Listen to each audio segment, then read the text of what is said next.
let's limit our questions sa kay Secretary Remulla para mamaya sa mga ibang resource persons na lang. Senator JB? Hindi, teka muna. Meron tayong ano. Senator Soto is next. Wala. Senator Marcoleta. Senator Soto. Wala. Senator President. Senator Marcoleta? Thank you, Mr. Chair.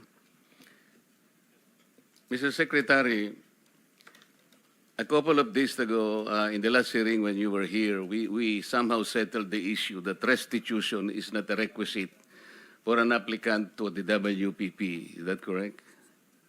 It's not in the law. But sa akin ko kasi, hindi lang po batas na nagdidictate dito. It's also what is morally right, what is expected of us. Yan po kasi, kahit hindi nilagay sa batas, mga given po yan sa ating lipunan. What do you mean by that, Mr. Secretary? Kasi wala nga sa batas yung ano. Wala yung, nga sa batas. Yung Then, requirements ano ilalagay mo sa batas? for admission to the witness protection. Ang restitution is not part of it. Yes, it is not. Pero hindi ho nangangahulugan na hindi namin pwede i-layout yan depending on the case. Mr. Secretary, I am still in the stage where a particular applicant wishes to apply under that program. And there is a process. In the process, restitution is not one of the requisites. Is that correct? Opo, pero if it's in terms of this case being a financial crime, sir, this is a crime against the Mr. Secretary, financial status of the Filipino people, of the Philippine Republic. I think that it's just right. Mr. that we ask. Secretary, are you amending the provision of the No, law? sir. No, sir. But that is how we run the witness protection program. As a lawyer, Mr. Secretary, may I ask you, in a criminal prosecution, the civil liability is impliedly instituted. Is that correct? Of course. Kaya nga hindi naman nangangahulugan kung sakasakali na natapos na yung criminal prosecution, kapag ka nakita na mayroong criminal liability yung tao, because it is impliedly implied, doon lang magkakaroon ng restitution. It will come after. Paano mo sasabihin na magre-restitute ang isang tao? Meron na bang findings kung magkano i-restitute on how it can be restituted?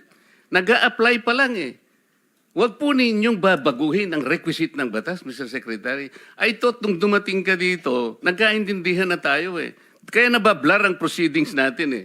Kaya nga kinote ni, siguro, ang chairman kanina gusto kong ituloy ito. Sinabi niya, nagpa-interview siya, na goodwill and sincerity should be done para i-test. Pwede ba yung ganito? I respect your opinion, sir. But It that's is not how, my opinion, it is in the law, Mr. Secretary. Yes, sir. Yes, sir. But I am At operating... the arbiter Sir, is can I the speak, law. sir? May I speak, sir? Yes, you I'm are operating from the Senator Marcoleta, from the kindly allow vantage the point of the resource reason behind the law, sir. What is the reason behind the law? So that we can get justice, and justice can only be attained if there is restitution. So that is the principle behind all of these things that we are talking about now. Mr. Secretary, restitution will come after. It cannot be. Sir, it can cannot come before or after, sir. It can come before or You after. cite the law that it come before. Wala nga po sa batas eh. Huwag Sir, po ninyo babaguhin ang batas, Mr. Secretary. we are operating on a unique set of facts, and we are, all of these matters are being evaluated because the gravity of this financial crime cannot be underestimated, and that the more assets that we're able to preserve at the outset, the better for our country, sir. Mr. Secretary, I'm very sorry for such a reasoning like that. Alam mo, nakikinig I'm very ang sorry, buong sir. bansa. Also, sir, I'm very sorry too if you do not agree with me. But I respect your opinion, sir, and we will carry out our job as we deem fit, as we see. Mr. Chair, I that said the I country am not needs. expressing an opinion here. I am articulating the provision of law. You do not change the provision of law, Mr. Secretary. You may be disbarred from doing this.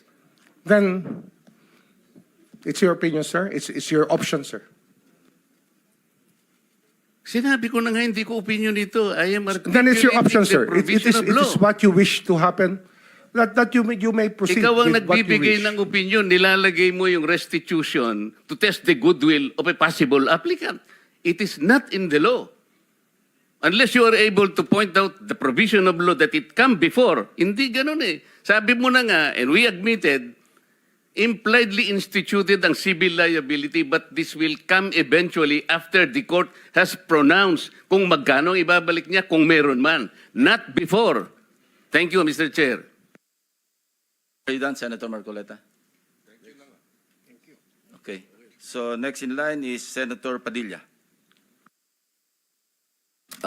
Please limit your question kay Secretary Remulla. Apo, gusto ko lamang pong sabihin kay Secretary, pangalagaan na lang po si Engineer Henry Alcantara. Yun lang po.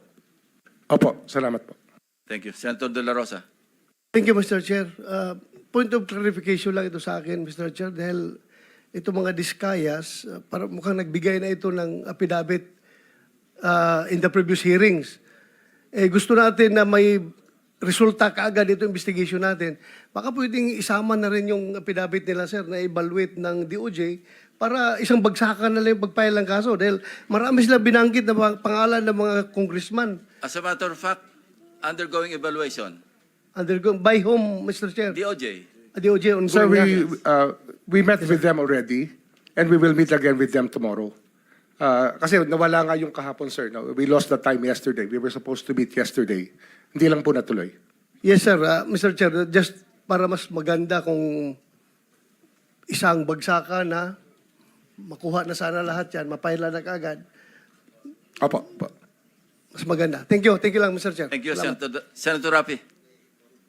Yeah, Mr. Chair, to Secretary Mulya, wala nga talaga sa batas yung bang magsoli muna ng pera para ikaw ay mapasok sa WPP.